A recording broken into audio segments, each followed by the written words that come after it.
Welcome to this second session about shapes, and here I will show you how you can make that diagonal line that I showed in the last session change angle, and also how you can reuse x or y more than once when you do the calculation to make something more than just straight lines. But let's start from beginning. So I will just add an add. So Shift A, converter, and I go to math and use my add here. So I just put in the x and the y, put that to the compare, and if the value is 1 here and you have a very low epsilon, then you get this diagonal line. And as we learned in the last session, you can just add an add here to change the position. So I take the add here, press Shift D to copy, put it here to the X, and as you can see, I can now change the position. The problem is that it doesn't change the angle, but that is easily explained. So I just take this and copy it by pressing Shift D, put it after here, but I change it to a multiply. So if it's a multiply of 0, you can see that it gets only a white line here in the top here, because we don't get any information from x more than 0. So that means that all this adds is the y here. So we get the y value, which is 0 down here, and it's 1 up here. So the only add we get is this line up here. But if we just add a little multiply, then we include this one as well, but in a very low speed. So now we get 1/10 of the speed, so to say, from x compared to the y, which means that that little information increases the y a little bit using x, and then we get an angle. So with increase here, we then increase the angle. So with 1, you have the same amount from x as you have on y. So the speed which those ranges increases in is the same. If I put it to 2, then you have the double speed for the x compared to the y, and you then get a steeper angle here. So by using this, you can control it, and then of course you would like to move it so you have the center more here perhaps, or somewhere else, but depending on the type of pattern you're doing. So to do that, then we have to use this add to change the position, and as you remember from previous sessions, to get the center to the center, it's almost always so that you move the 0 to this position here, which means that we subtract here with 0.5. And when we do that and then change our multiply, you can see that it now changes in the center here, but we also need to move it here as well. So we can add this add here by just pressing Shift D and put it in here. And now after the multiply, we can add it with 0.5 to get the value down, and now you can see that it is center. Since this add is the only thing that is the math after this multiply, it could be here as well as it could be down here. It would be the same result out here.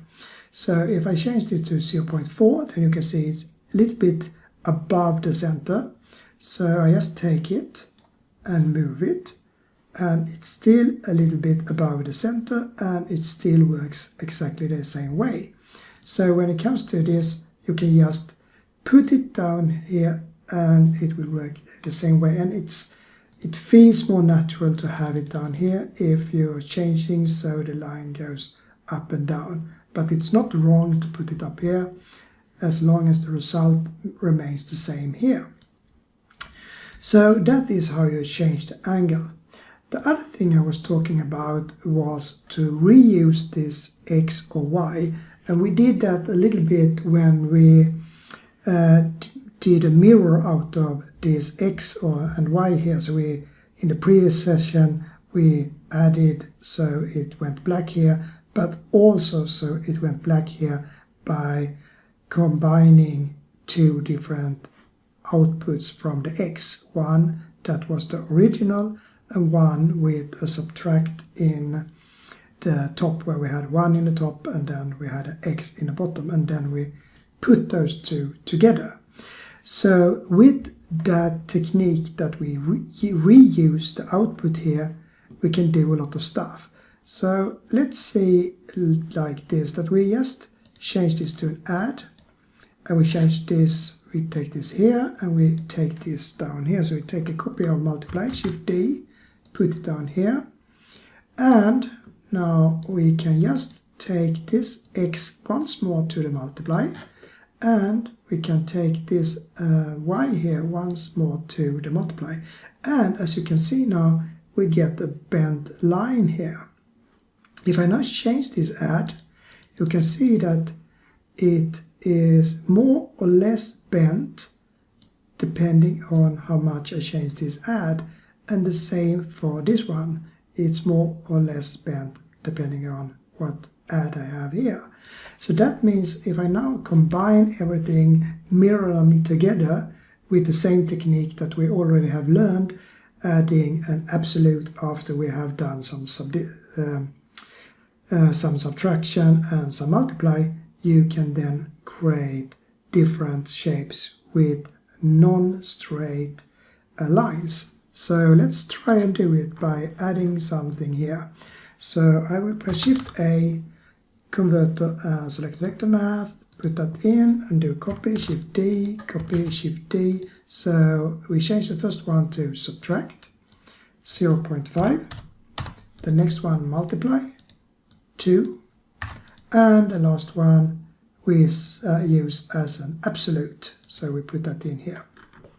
And then you can see, then we get this result here. So we can now change this individual by changing the top or bottom. And normally when we have done this previously, we have used it in a way so that every little quadrant here is exactly the same. But since we now have broken out these adds here, and they are living their own life, so to say, then you can increase or decrease just for the y or just for the x here to make it a bit unregular here. And if you want it to be exactly the same, then you can just put in a value. So Shift A, input value, and use that as you want to create something that is changing in the same way both for the x and the y. And you can see if we take it out more and more, then you get a circular shape. If I take it in by changing these adds here, then I distort the multiply and it gets more and more squared. And it has some meaning if you multiply with y and x, or if you mix those together. So we can, for instance, we can do like this, that instead of using y in here, we can use x in here, like that. And we can take the y in here instead. And then you can see that we have now turned the lines so they are going inwards instead of outwards. So instead of getting a circular thing, we now get a quadrant here with more bent when we go out and less bent when we go in with a higher number here. So now we are combining x and y, and we're reusing them more than once. So that you can see that we now have two lines or noodles that goes from the x here, and we have two lines that goes from the y here instead of just one. And you can increase that as much as you want to do as advanced or flexible things as you want to. And you should not be afraid of using X and Y together for just using the X up here. So in this case I use X and Y and I get my X result here, and I use X and Y and get my Y result here. So you can mix them in different ways, and as you can see you get different results if you mix just the X or if you use the X and Y, because they are two different ranges. So this looks like this, it's not the same as this one. So if you mix X and X, then you mix these two, so then you have this range here. And if you mix Y and Y, then you have this range, and if you mix both, then you have one of X and one of Y here.